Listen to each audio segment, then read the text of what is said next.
కాపాలిక అనే పదం కపాలం నుంచి పుట్టింది.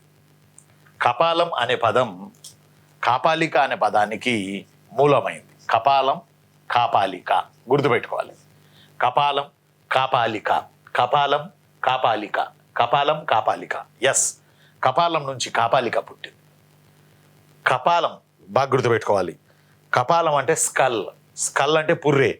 ఈ స్కల్ని ధరించి చేతుల్లో ఒక ఆయుధంలా కావచ్చు, ఒక పనిముట్టులా కావచ్చు, ఈ కపాలాన్ని చేతిలో ధరించి తిరిగేటటువంటి శైవ భక్తులను కాపాలికులు అని పిలిచారు. ఇంగ్లీష్లో అయితే skull men, skull M E N men, skull men noun as కాపాలికులు. కపాలం అంటే ఇక్కడ ఒక పాయింట్ ఉంది. మనిషి చనిపోయిన తర్వాత శ్మశానంలో శవాన్ని కాల్చేటప్పుడు తల పగులుతుంది. కాల్చేటప్పుడు మనిషికి ఆ యొక్క బాడీలో ఉన్నటువంటి ఆ యొక్క కొవ్వు ఇవన్నీ ఉండి బాడీ మొత్తం అవి ప్రసారం జరిగి మనిషి కాలేటప్పుడు, చనిపోయిన తర్వాత శవం కాలేటప్పుడు ఒక్కసారిగా ఈ కాళ్ళు చేతులు బిగబట్టిపోయి నెక్క నిలువుగా ఇలా ఇలా లెగిసి కూర్చుంటా ఉంటాడు మనిషి. ఇది చనిపోయినటువంటి మనిషే.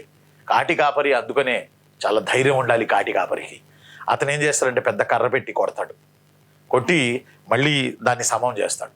మళ్ళీ శరీరం కాలేటప్పటికి మళ్ళీ ఆ చచ్చిపోయినటువంటి శవం మళ్ళీ నీలుకుని లేవబోయింది. మళ్ళీ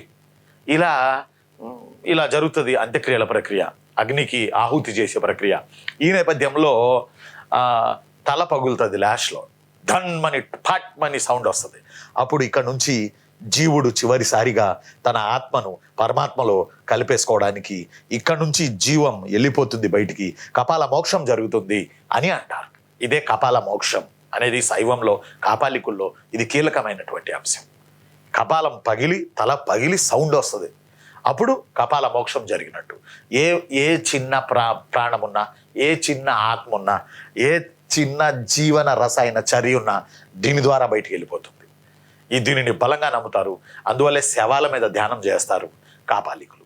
కాబట్టి కపాల మోక్షాన్ని ఆశిస్తారు గనక కపాలాన్ని చేతిలో పట్టుకుని తిరుగుతూ, కపాలాన్ని పనిముట్టులా ఫీల్ అవుతూ శివుణ్ణి కొలిచే వీర భయంకర భక్తులను కాపాలికులు, ఈ రోజుల్లో అయితే అఘోరాలు అని పిలుస్తారు.